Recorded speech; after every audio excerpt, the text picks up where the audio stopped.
এটা হয়তো অর্থনীতিবিদরা বলে যে সমস্যা নাই, আমাদের মতো আন্ডারডেভেলপ কান্ট্রির জন্য এগুলো আসলে কোনো প্রবলেম না, 60% পর্যন্ত এগুলো টলারেবল। কিন্তু বাংলাদেশের মতো জায়গার বাজেটারি অ্যানালিসিস করলে দেখা যায় এইগুলোর ট্রেন্ড অ্যানালিসিস হচ্ছে আপওয়ার্ড গ্রোথ, কন্টিনিউয়াসলি তার আপওয়ার্ড হচ্ছে। এটা কোনো জিগজ্যাগ না বা বিজনেস সাইকেল যে এবার হচ্ছে বাজেটে এটা রিকভার করলাম, সামনে একটু বেশি আমি লোন দিলাম, এমন না। এটা কন্টিনিউয়াস প্রসেস। এবং এই বাজেটের যে পরিমাণে ঋণ করা হচ্ছে, সেই ঋণের যে সুদ দেওয়া হচ্ছে, সেই সুদ এক্সট্রা বার্ডেন ক্রিয়েট করছে আলটিমেটলি এই দেশের মানুষের উপর। টোটালি সুদ দেওয়া হচ্ছে টোটাল বাজেটের 1/5%। সুদ পরিশোধ করা হয় 2026 সাল থেকে বাজেটের মূল যে টাকাটা সেটা পরিশোধ করা, আর ঋণ যেটা নিয়েছে সেই মূল টাকাও পরিশোধ করা শুরু করতে হবে। তো এই মূল টাকা আর সুদ পরিশোধ করতে গেলে সরকার থামিয়ে দেবে এটা বলাই যায়, কারণ ধারাবাহিকভাবে তাকে আগামী 30 সাল পর্যন্ত 26 বিলিয়ন ডলার পর্যন্ত তাকে ঋণ পরিশোধ করতে হবে। সুদ তো আছেই তাছাড়া বিগেস্ট একটা ক্রাইসিস সামনে বাংলাদেশের জন্য আসছে। এরপরে তারা আমি শুনতে পেরেছি এক্সপেনশনারি monetary এক্সপেনশনারি financial policy, fiscal policy তারা নিচ্ছে বা মানিটারি পলিসি তারা নিচ্ছে, কিন্তু এর ইনফ্লেশন রেট গুলো কিভাবে অ্যাডজাস্ট করবে এই জিনিসগুলো তারা ভাবছে না। পারচেজিং পাওয়ার প্যারিটি কমে যাচ্ছে জনগণের। তারা দ্রব্যমূল্যের ঊর্ধ্বগতির কারণে দিন দিন বেকারত্বের পরিমাণ যেমন বাড়ছে, তেমনিভাবে আর মানে আমরা দেখতে পাচ্ছি প্রায় 6,40,00,000 মানুষ দেয়ার লিভিং বিলো দ্য পভার্টি। এই বিলো দ্য পভার্টি লাইনের মানুষগুলোকে তুলে নিয়ে আসার জন্য তারা সোশ্যাল সেফটি নেট প্রোগ্রামের আন্ডারে কিছু কাজ খেলা শুরু করেছে। এই কাজ খেলতে গিয়ে তারা যে আগে আলোচনা আসছে এত সিরি অ্যামাউন্টের কাজ খেলছে, যেগুলো দিয়ে একজন জনগণের একজন মানুষের প্রতিদিন তার নিত্য প্রয়োজনীয় অভাব পূরণ করা আদৌ সম্ভব না। এটা এক প্রকার ফাইজলামি করা জনগণের সাথে। সেটা করার জন্যই তারা এই বিভিন্ন ধরনের কার্ড, কৃষক কার্ড, সেই কার্ড দিয়ে মানুষ ভোলানোর জন্য বলে তারা নিয়েছে। কিন্তু এখন বিগেস্ট বাজেটের সংস্থানটা কোথা থেকে হবে অর্থে? সেখানে 7 লক্ষ কোটি টাকা বাজেট ধরা হয়েছে এনবিআর থেকে, তারা এটা আয় করবে। অর্থাৎ এনবিআর থেকে প্রতি বছর যে লক্ষ্যমাত্রা ধরা হয় তার লক্ষ্যমাত্রা তারা কিন্তু অ্যাচিভ করতে পারবে। আমরা এখানে দেখছি এনবিআর এর ভ্যাট ট্যাক্সের পরিমাণ বাড়িয়ে দিচ্ছে, সেখানে ভ্যাটের পরিমাণ যেমন বাড়ে, ইনকাম ট্যাক্সের উপরে প্রেসারটা পড়ছে, পরিবহন খাতের উপরে প্রেসারটা পড়ছে। সামগ্রিকভাবে জনগণের কাছ থেকে এই অর্থের একটা বার্ডেন তারা টেনে নিয়ে যাচ্ছে। আমার তারা যখন টাকা পাওয়ার পরে 2 মাস আগেই তারা ওপেন মার্কেট অপারেশন করে ফেলে। ওপেন মার্কেট অপারেশনে তার কাছে টাকা নাই, জনগণের কাছ থেকে এবার টাকা নিতে হবে। ট্রেজারি বন্ডস নাও, এই বন্ডসের 1,10,000 কোটি টাকা কালেকশন করতে হবে। কার কাছ থেকে? জনগণের কাছ থেকে। সুদ একটু বাড়ায় না, এবার দিতে পারবো কিনা তো পরের বিষয়। 5টা ব্যাংক একসাথে করে দিচ্ছে, জনগণকে টাকা দিতে পারছে না। তারা একটা হেড করে দিয়েছে যে এইগুলো করে তারা টাকা জনগণ দিতে পারবে না, জনগণ টাকা জমা দিচ্ছে, তারা টাকা ফেরত দিতে পারছে না। ব্যাংক থেকে ইন্টারনাল ডেট যে পরিমাণে নিয়েছে, ইন্টারনাল সোর্স থেকে এই ডেটের পরিমাণ বর্তমান গভর্নমেন্টের প্রায় 100 বিলিয়ন ডলারের কাছাকাছি, দেয়াবল 100 বিলিয়ন ডলার। এগুলো নিচ্ছে ব্যাংকিং খাত থেকে এবং বিভিন্ন ফাইন্যান্সিয়াল সোর্স গুলো থেকে এই টাকাগুলো তারা নিচ্ছে। সুতরাং একটা দেশে ডেভেলপমেন্ট বাজেট বা একটা দেশের বাজেট গুলো জনগণের জন্য যদি হয়, তাহলে সেগুলোতে জনগণের রিফ্লেকশন বা জনগণের পারসেপশনের রিফ্লেকশনটা থাকে, যেটা আমরা খুব বেশি দেখতে পাই না। বাজেটে কম বরাদ্দ দেওয়া হয় আর কম লুটপাটের একটা কারণ হিসেবে বাজেটে তারা তৈরি করে রাখছে। আপনারা দেখেছেন ব্যাংকিং খাতে বলা হয়েছে 6 লক্ষ কোটি টাকা হচ্ছে ব্যাংক ডেট। ব্যাংক ডেট এগুলো আর ফেরত আসার সম্ভাবনা নাই, সব তো পালাই চলে গেছে দেশের বাইরে থেকে। কোথেকে এই টাকাগুলো আসছে না? ব্যাংকিং খাত ধ্বংস করে রাখছে। এরপরে শেয়ার মার্কেটের অবস্থা খারাপ, ক্যাপিটাল মার্কেটের অবস্থা খারাপ, স্টক মার্কেট গুলো এখনো বড় একটা অবস্থা। সেগুলো টেনে তোলার জন্য এখানে যে ধরনের পলিসি গ্রহণ করা দরকার, সেই পলিসি থেকে গভর্নমেন্টকে সদিচ্ছা নিয়ে এগিয়ে যেতে হবে। আমরা মানে আদার ব্যাপারে খোঁজ খবর নিতে চাই না, কিন্তু তরুণদের মূল ফোকাসিং যেটা সেটা নিয়ে আমি কিছু কথা আপনাদেরকে বলতে চাই। যে জিনিসগুলোকে আমি মনে করি সরকারকে ফোকাস দিতেই হবে, তাহলে এর ব্যাড ইমপ্রেশন এবং ব্যাড ইমপ্যাক্টটা তারা বুঝতে পারবে, কারণ তরুণ সমাজ আবার জবাব দেওয়ার চেষ্টা করবে। আমাদের দেশের মেজর প্রবলেমটা হচ্ছে আনএমপ্লয়মেন্ট। এখন বাংলাদেশে স্ট্রাকচারাল আনএমপ্লয়েড, ফ্রিকশনাল আনএমপ্লয়েড অথবা ডিজাইন আনএমপ্লয়েড, এগুলো ক্যালকুলেশন করলে মোটামুটি হিসেব কিতাব 41 থেকে 50 লক্ষ বেকার আমাদের দেশে আছে। স্ট্রাকচারাল আনএমপ্লয়মেন্ট গভর্নমেন্ট বলছে 27 lakh, but the reality is 31 lakh. এটা হচ্ছে স্ট্রাকচারাল আনএমপ্লয়েড। এর মধ্যে আবার মেজরিটি পোরশন মোর দ্যান 30% হচ্ছে অনার্স মাস্টার্স পাস করা স্টুডেন্ট যারা ডেটা অনেক দূরে বাড়াচ্ছে 4 বছর ধরে তাদের চাকরি দিতে পারছে না। প্রতি বছর এখানে আবার 1 লাখ 2 লাখ 3 লাখ করে অ্যাডিশন হচ্ছে বেকারের সংখ্যা। এইগুলো রিডাকশন করার জন্য এখানে এক ধরনের পলিসি গভর্নমেন্টের নেওয়ার ক্ষেত্রে সদিচ্ছা অভাব আমরা দেখতে পাই। এখানে ফরওয়ার্ড এবং ব্যাকওয়ার্ড কিছু লিঙ্কেজ আছে। একটা বাজেট যখন করা হয় সেই বাজেট অ্যালোকেশন করা হয়, কিন্তু বাজেট প্রপারলি ইউটিলাইজেশন এবং ইমপ্লিমেন্টেশন হয় না কতগুলো কারণ। এগুলো হচ্ছে করাপ্টেড অ্যাডমিনিস্ট্রেশনাল সিস্টেমের কারণে এগুলো মূলত ইমপ্লিমেন্টেশন হয় না। দ্বিতীয় হচ্ছে এখানে একটা অ্যাডমিনিস্ট্রেশন করাপ্টেড, এরপরে আসলে হচ্ছে রাজনীতিবিদ যারা রয়েছে তারা হচ্ছে করাপ্টেড। এই করাপ্টেড রাজনীতিবিদরা আমি আমাদের দেশের মধ্যে আমরা দেখেছি ইন্ডিয়ান গভর্নমেন্ট বলেছে 240 বিলিয়ন ডলার শুধু দেশ থেকে পাচার হয়েছে। এই পাচারের পরিমাণ হচ্ছে টোটাল বাংলাদেশে যে অ্যানুয়াল ডেভেলপমেন্ট বাজেট বিগত 7-8 বছরে পাওয়া সম্ভব ওই পরিমাণ টাকা শুধু বিদেশে পাচার হয়ে চলে গেছে। পাচার বন্ধ করছে কি ইনশাআল্লাহ তুমি বলছো তো পাচার করে না, পাচার করছে সব রাজনীতিবিদরা অথবা আমরা এই দুর্নীতিগ্রস্ত আমলাদের কারণে সোশ্যাল সেফটি প্রোগ্রামের নামে যে 1,20,000 কোটি টাকা উপরে বাজেটে বরাদ্দ দেওয়া হয় তা জনগণের কাছে যায় না, তা যায় রাজনীতিবিদদের পকেটে। এইগুলো কমাতে হবে, এই ব্যাপারে কাজ কন্ট্রোল করতে হবে এবং এন্টি করাপশন কমিশনকে স্বাধীনভাবে এখানে কাজ করার অনুমতি দিতে হবে। দ্বিতীয় হচ্ছে আমলাতান্ত্রিক রেপ্রিভিশন, আমলাতান্ত্রিক জটিলতার কারণে এই বাজেটগুলো প্রপার ইউটিলাইজেশন করছে না। এই জিনিসগুলোকে আগে মাথায় রেখে যদি সরকার তার বাজেটের পলিসি ফাইন্যান্সিয়াল পলিসিকে ডেভেলপ করতে পারে তাহলে সেটা আলটিমেটলি একটা ভালো রেজাল্ট দিতে পারে। আনএমপ্লয়মেন্ট প্রবলেমের কথা হচ্ছে এইটা দূর করার জন্য প্রথমত সরকারকে ইন্ডাস্ট্রি অ্যাফিলিয়েটেড এডুকেশন সিস্টেম চালু করতে হবে, research based masters education system চালু করতে হবে। তাই স্কুল এবং মাদ্রাসা কলেজের শিক্ষার ক্ষেত্রে কারিগরি অ্যাফিলিয়েশন লাগবে, যেটার ক্ষেত্রে মোটেও তাদের সদিচ্ছা নেই। এখানে শিক্ষা খাতে যে বাজেট বাংলাদেশে দেওয়া হয় তার টোটাল বাংলাদেশের বাজেটের 12% কখনো এটা 13% হয়। টোটাল জিডিপি এটা হওয়ার কথা ছিল ইউনেস্কোর মতে 6.4%, কিন্তু হিসেব অনুযায়ী বাংলাদেশের বাজেট টোটাল জিডিপি শিক্ষা খাতে দেওয়া হয় 1.72 অথবা নেয়ার অ্যাবাউট 2%, যেটা আমাদের মতো আনডেভেলপড কান্ট্রির জন্য অনেকটা সমস্যার একটা কারণ। আপনারা সাউথ কোরিয়ার কথা জানেন, সেই দেশ 60-এর দশকে বাংলাদেশের ইকোনমির অনেক ইন্ডিকেটরই সাউথ কোরিয়ার থেকে অনেক ভালো ছিল 60-এর দশকে। সেই সময় সাউথ কোরিয়া যেভাবে ইমপ্রুভ করেছে তার এডুকেশন সিস্টেমকে ইনভাস্ট দেওয়ার মধ্যে সাউথ কোরিয়ার টোটাল জিডিপির বাজেটের জিডিপির প্রায় 5.1% বরাদ্দ থাকে শিক্ষা খাতে এখন পর্যন্ত নাই। আমার পার্শ্ববর্তী ভারতে টোটাল জিডিপি 3.5% বরাদ্দ থাকে এই শিক্ষা খাতে। এরপরে ফিনল্যান্ড যে আধুনিক শিক্ষা ব্যবস্থা তারা শিক্ষা ক্ষেত্রে টোটাল জিডিপি 6.8% বাজেটের অ্যালোকেশন করে থাকে।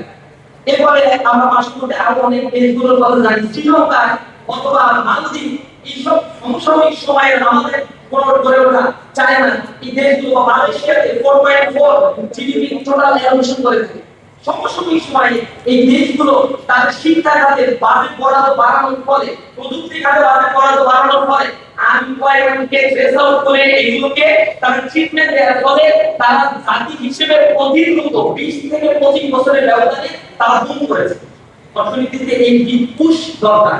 এই পুশের জন্য শিক্ষা খাতে ইসলামী ছাত্র শিবিরের স্পেসিফিক পরামর্শ হচ্ছে সেখানে অবশ্যই বাংলাদেশের বাজেটের 58 থেকে 30% বরাদ্দ দিতে হবে। এবং যেভাবে বরাদ্দ দেওয়া হয় তা দেওয়া হচ্ছে শিক্ষকদের বেতন দেওয়া আর হচ্ছে অবকাঠামোগত উন্নয়নের জন্য এই বাজেটগুলো বরাদ্দ দেওয়া। কিন্তু আমরা বলছি স্পেসিফিক্যালি বাংলাদেশের এডুকেশন সিস্টেমে রিসার্চ বেস এবং ইন্ডাস্ট্রি অ্যাপ্লিকেশন করার জন্য দক্ষ করে মানব সম্পদ গড়ে তোলার জন্য এখানে স্পেশাল বাজেট দিতে হবে। সেখানে ভিত্তি চালু করতে হবে, যে ভিত্তি মেধার ভিত্তিতে প্রদান করা হবে। সেখানে ছাত্রদের প্রতি আরো বেশি যত্নবান হতে হবে। যারা মেধা স্বাস্থ্য থেকে ইউনিভার্সিটি থেকে গ্রাজুয়েশন পোস্ট গ্রাজুয়েশন করছে তাদের রিসার্চের ক্ষেত্রে কন্ট্রিবিউশন করার জন্য রিসার্চ ইনস্টিটিউট এবং রিসার্চের ফ্যাসিলিটি সম্পন্ন শিক্ষা কাঠামো এবং কারিগরি সেই ব্যবস্থাপনা সরকারকে ডেভেলপ করতে হবে। এই জায়গায় যদি সরকার ব্যর্থ হয় তাহলে ডেমোগ্রাফিক ডিভিডেন্ডের যে সুবিধা আরো কয়েকটা বছর আমাদের হাতে আসে, আল্লাহ দয়া করে এটা দিচ্ছে, এটা থেকে আমরা বঞ্চিত হলে রাজনীতি আমার ইকোনমি আস্তে আস্তে পর্যাপ্ত করবে। বাংলাদেশের বর্তমানে জিডিপি গ্রোথ রেট যেটা এটা ডেল্টা প্ল্যান বা মেগা প্ল্যান ধরা হয়েছিল 2026 সালে, এটা আসবে হচ্ছে প্রায় 9% বা 9.2%। কিন্তু আমরা আশ্চর্যজনকভাবে এটা দেখতে পাচ্ছি এখন এত বেশি ফল আউট করেছে। সামনে প্রেডিকশন করা হচ্ছে যে বিশাল বাজেট দিতে যাচ্ছে সরকার, সেই বাজেটটা হয়তো 4.5 বা 4.7 প্রাকলিত একটা জিডিপি গ্রোথ রেট ধরা হয়েছে। কিন্তু এর মাঝখানে কোনো নিউট্রাল সিচুয়েশন তৈরি হলে হয়তো এটা আরো বেশি ফ্লাকচুয়েট হতে পারে। এই ফ্লাকচুয়েশন রোধ করার জন্য গভর্নমেন্টকে আসলে কোন খাতে কত বেশি বাজেট দিয়ে এই জিডিপি ইমপ্রুভ করতে হবে সেটাকে তাদের আইডেন্টিফাই করা দরকার। এনভায়রনমেন্ট ডেভেলপমেন্ট এডিডিএর যে বাজেটগুলো দেওয়া হয় টোটাল বাজেটের 35% এখানে অ্যালোকেট করা হয়। কিন্তু আমরা দেখেছি এনভায়রনমেন্ট ডেভেলপমেন্ট বাজেট যেটা দেওয়া হয় বাজেট রিভিশন করার পরে এবং বাজেট শেষ যখন হয়ে যায় ইমপ্লিমেন্টেশনের কাজ, তখন এনভায়রনমেন্ট ডেভেলপমেন্ট বাজেটের বরাদ্দকৃত বাজেটের 30 to 35% কোনো ব্যবহার হয় না, আনইউটিলাইজ থেকে যায়। তাহলে এত বিশাল বরাদ্দ দেওয়া হচ্ছে, রাস্তাঘাট নির্মাণ করা হচ্ছে 3 ফুটে যায় 1 বছরের ব্যবধানে, ওই রাস্তায় আবার 2 বছর পরে আবার বাজেট দিতে হয়, আবার বাজেট দিতে হয়। অথচ সাউথ এশিয়ার মধ্যে বা এশিয়া মহাদেশের মধ্যে রাস্তা নির্মাণের জন্য বাংলাদেশি লোকাল গভর্নমেন্টের সবচেয়ে বেশি বাজেট থাকে। কিন্তু সেটা উপর থেকে নিচ পর্যন্ত যেতে 10% ও এখানে আর কাজ হয় না। জনগণ তার বেনিফিশিয়ারি না, কোনো ফ্যাসিলিটি জনগণ পায় না। সুতরাং এই ভিত্তিতে যে বাজেটগুলো অ্যালোকেশন করা হবে সেই বাজেটের ট্রান্সপারেন্সি এটা ইনস্টল করা হবে। এই ইনস্টলটা হবে কোথা থেকে? এগুলো আমরা জানি যা বলতেছি এগুলো কোনো কাজে লাগবে না, তাহলে এগুলো লুটপাট করে খাওয়ার জন্যই রাজনীতি। এবং রাজনীতিতে এমন যারা আসছে তাদের পূর্বের রেকর্ড আছে দুর্নীতিতে সেলিব্রেট হওয়া, ওই এদিকে থেকেই এটা তারা পাবে, এটা আমরা জানি। এটার জন্য আমরা বলছি এটা ওয়েলফেয়ার ইকোনমিক সিস্টেম, ডাটা ভিত্তিক economic system, Islamic economic system বাংলাদেশে অ্যাডপ্ট করা দরকার। বাংলাদেশের বড় বড় প্রতিষ্ঠান university, Dhaka university Islamic economics পড়ানো হয়, অথচ সারা পৃথিবী ব্লুমিং ইকোনমিক্স হচ্ছে এই welfare economics. Islamic banking system সারা পৃথিবীতে পরীক্ষিত একটা ব্যাংকিং সিস্টেম, যেটা আমরা বাংলাদেশকে বাংলাদেশে পরিকল্পিতভাবে ধ্বংস করে দেওয়া হয়েছে। ইসলামিক ইকোনমিক সিস্টেম একজন মানুষের মস্তিষ্কের মধ্যে আল্লাহর ভয় এবং এই জনগণের প্রতি দায়বদ্ধতা এবং এই সম্পদের প্রপার ইউটিলাইজেশন সাইমultaneously শেখায়। সেই বিষয়ে আমাদের জোর দাবি থাকবে সরকারের প্রতি এবং বাংলাদেশের প্রতিটা বিশ্ববিদ্যালয়ে ইসলামিক ইকোনমিক্স অথবা ওয়েলফেয়ার ইকোনমিক্স চালু করা হয়, যাতে এই দেশের মুসলিম অধ্যুষিত এই দেশের মানুষ যে সুদী প্রথার মধ্যে বড় হয়ে আসছে, এই সুদী প্রথা থেকে তারা যেন মুক্ত থাকতে পারে। আমি আরেকটি পয়েন্ট আপনাদেরকে বলতে চাই, আমাদের ব্যালেন্স অফ পেমেন্টের অবস্থা মারাত্মক লেভেলে যায়। এক্সপোর্ট ইম্পোর্ট ওরিয়েন্টেশন এত বেশি ফ্লাকচুয়েটেড এই জায়গাগুলোতে, এটা আউটলায়ার বলতে কোনো অংশে কম হবে। আমাদের দেশের যে পরিমাণে আমরা আমদানি করছি আর আমরা যেগুলো এক্সপোর্ট করছি, এক্সপোর্ট ডিউটি থেকে আয়ের পরিমাণ ড্রামাটিক্যালি কম। সেই কারণে আমাদের দেশে এইখানে মূল কারণটা হচ্ছে মডার্ন ইন্ডাস্ট্রি ডেভেলপ করা, হাইটেক ইন্ডাস্ট্রি গুলো সেভাবে ডেভেলপ করে না। র ম্যাটেরিয়াল গুলো বিদেশ থেকে আবার আনতে হয়, শুধু বাংলাদেশিকে প্রসেসিং হয়। এটা বুঝতে হবে না, আমাদের দেশের অর্থনীতির প্রধান চালিকা শক্তি হচ্ছে আরএমজি সেক্টর। আরএমজি সেক্টরের গার্মেন্টসে যারা শ্রমিক রয়েছে তাদের ওয়েস্ট কাভারনি এখন পর্যন্ত কোনো স্টুডেন্ট দাবি কোনো সুরাহা পর্যন্ত গভর্নমেন্ট করতে পারে। 2 দিন পর পরই আন্দোলন করে একটা ওয়েস্ট কাভারনি তৈরি করে। আবার ইনফ্লেশনের কারণে তখন মানুষের ক্রয় ক্ষমতার বাইরে চলে যায়, সবকিছু আবার আন্দোলন করে আবার তাদের ওয়েস্ট কাভারনি ধারণ করে। কেন ইনফ্লেশনারি রেটের সাথে সাথে আমার ওয়েস্ট কাভারনি কেন অ্যাডজাস্ট করা হয়? দেশের জনগণ কেন দুর্নীতি করে, সরকার চাকরি করে কেন দুর্নীতি করতে হয়? কারণ তাকে যথাযথ মর্যাদা তখন দেওয়া হয় না এবং এই ইনফ্লেশন রেটের সাথে সাথে তার এই ওয়েস্টটা বেতনটা যখন গভর্নমেন্ট অ্যাডজাস্টমেন্ট করা হয় না, তখন দেশে করাপশন করতে থাকে। সুতরাং গভর্নমেন্টকে এই জায়গাটা আইডেন্টিফাই করতে হবে। আরএমজি সেক্টর হচ্ছে বাংলাদেশের এত প্রমিং সেক্টর যেখানে বলা হচ্ছে আমি ইকোনমিক্স বলি যে রংপুর বন্ধ বলছি না বাসকে, কিন্তু বাংলাদেশের সব বন্ধুর এক পার্সেন্টের মধ্যে আছে, সেটা হচ্ছে আরএমজি সেক্টর। এই সেক্টরের সাথে যে পরিমাণ মানুষ এনগেজমেন্ট আছে, অথচ এই সেক্টরে ধরি আপনি আয় হয় $24 বিলিয়ন, কিন্তু র ম্যাটেরিয়াল কিনতে গিয়ে $22 বিলিয়ন বিদেশে আমার দিয়ে দিতে হয়, অথবা $21 বিলিয়ন বিদেশে আমার দিয়ে দিতে হয়। মাঝখানে যে $3 বিলিয়ন থাকে, সেই $3 বিলিয়নটাই হচ্ছে আমার দেশের আসলে নিট ইনকাম। আমাদের দেশের মূলত এই সম্পদটা এখানেই থাকে, আর বাদ বাকি বিদেশের টাকা বিদেশি আবার চলে যাচ্ছে। বাংলাদেশের মূল আয়ের সোর্স হচ্ছে রেমিটেন্স সেক্টর, কিন্তু রেমিটেন্সের ক্ষেত্রে ইচ্ছা করে আধিপত্যবাদী ভারতীয় শক্তি আমাদেরকে দমিত করে রাখে। কারণ রেমিটেন্সের ক্ষেত্রে আমার জনগণকে যদি আমি টেকনিক্যাল এডুকেশনে অনেক বেশি এক্সপার্ট করে বিদেশে প্রেরণ করতে পারি, তাহলে রেমিটেন্স সেক্টরটা আমার দেশের জন্য সবচেয়ে সুপার ক্লাস একটা ইকোনমি উপহার দিতে পারে, যেটা ভারত আসলে চায় না। তারপরে আমার কারিগরি শিক্ষার কাঠামোর মধ্যে পরিবর্তন আনা, আমার ইউনিভার্সিটি হায়ার স্টাডি থেকে এই যে অ্যাডজাস্টমেন্ট, ইন্ডাস্ট্রিয়াল অ্যাপ্লিকেশন অথবা মানে অবমুখী শিক্ষা কাঠামোটা এটা তারা করতে দিতে চায়। রেমিটেন্সে যারাও কষ্ট করে বিদেশে যায়, 1,56,00,000 বা 1,58,00,000 ডায়াসপোরা বিদেশে রয়েছে, তারা রেগুলার রেমিটেন্স পাঠায়। সেই রেমিটেন্স যোদ্ধাদের আমাদের দেশের বাজেটে কোনোদিন আইডেন্টিফাই করা হয়, তাদের মর্যাদা নিশ্চিত করা, তাদের জন্য এক্সট্রা ফ্যাসিলিটিস প্রবন্ধনা চালু করা। শুধু এটা করতে না পারে, রেমিটেন্স যোদ্ধারা যদি রেমিটেন্স পাঠানো বন্ধ করে দেয়, বাংলাদেশের ইকোনমি এক মাসের ভিতরে ফ্লাকচুয়েট করবে, যার খুলে ধরার মতো ইকোনমি অল্টারনেট কোনো সোর্স বাংলাদেশের আইনা পরিবর্তন করে। কিন্তু আশ্চর্য, তাদের কোনো মর্যাদাই নেই। তারা গিয়ে দাঁড়ায় থাকে অ্যাম্বাসেডরের কাছে, অ্যাম্বাসেডর মনে হয় সাহেব জাদা, লতা, মুঘল সম্রাট, সর্বশেষ সম্রাট, এরকম একটা ভাত দিয়ে পায়ের উপর পা তুলে থাকে। আর বিদেশে আমার দেশের শ্রমিকেরা গিয়ে কত কষ্ট করে যদি প্রদর্শন করে, দিনের পর দিন দাঁড়িয়ে দাঁড়িয়ে ভিসার প্রবলেম দূর করা হয়, পাসপোর্টের প্রবলেম দূর করা হয়, আবার দূর করতে গেলে সেখান থেকে টাকা নেওয়া হয়। এইটা নিয়ে ইংরেজ গভর্নমেন্টের প্রধান উপদেষ্টা একবার আর্গুমেন্ট করে বলেছিল যে আমি বলছিলাম একটা শুভেচ্ছা মানে একটা অ্যাক্সিডেন্ট লক করতে, এটার মাধ্যমে বিদেশে যারা রয়েছে শ্রমিক তারা আমাদের কাছে বার্তা পাঠাবে, কোনো সমস্যা হলে আমরা এখান থেকে সলিউশন করবো। আমি এগুলো তারে সরকারকে প্রবাসী কল্যাণ মন্ত্রণালয়ে আমি নির্দেশনা দিলাম সচিবদের, 1 বছর পরেও আমাকে আইসা কি কারণে হচ্ছে না তারা বলতে পারে। একটা দেশের প্রধান উপদেষ্টা পদে আমি একটা অ্যাপ বানাইতে বলছি, আপনার সচিব কাজ করে না। বিদেশের আমলাতান্ত্রিক জটিলতা কোন পর্যায়ে চলে গেছে, সম্মিলিত করাপশনের একটা খাবে পরিণত করেছে। সুতরাং এই দেশের যত কোটি টাকারই বাজেট করেন না কেন, তল থেকে সব টাকা তুলে নিয়ে চলে যাবে। এই ক্ষেত্রে সরকারের আপনার ভূমিকা পালন করবে। এগুলো এমনি হবে না, আমি জানি এগুলো অরণ্যের হলো, এগুলো বৈধভাবে সরকার কিছুই হবে না, কারণ এখানে কত সবই এগুলোর সাথে জড়িত। আর নির্বাচন করতে গেলে কোটি কোটি টাকা খরচ করছে, এগুলো ইস্যু করে দিতে হবে, ওইটা আছে বাজেটের জন্য। ওই আসবে লোকাল গভর্নমেন্ট অ্যালোকেশন, ওইখান থেকে কাটতে থাকবে। এগুলো একটু হিসাব কিতাব করে, এগুলো নিয়ে কোনো মিডিয়া নিউজ করলে আপনাদের আবার ভিডিও বন্ধ করে দেয়, অনেক সময় পেশা আছে আমার পেশা পয়সা থাকে যে নিউজ করা যাবে না, কত টাকা লাগবে, এরকম হুমকি দেওয়া তো আমরা দিনে শুনি। আমাদের লাইভ করতেছি, কোথায় কতটুকু হুমকি দিচ্ছ না, কোথায় কতটুকু টাকা খাচ্ছ, সবাই অনুযায়ী সব আমরা ডিক্লেয়ার করব। যে হাসিনার হিসাব যখন জনগণের সামনে হয়েছে, সবার হিসাবে এরকম হবে যদি সচেতন না হয়।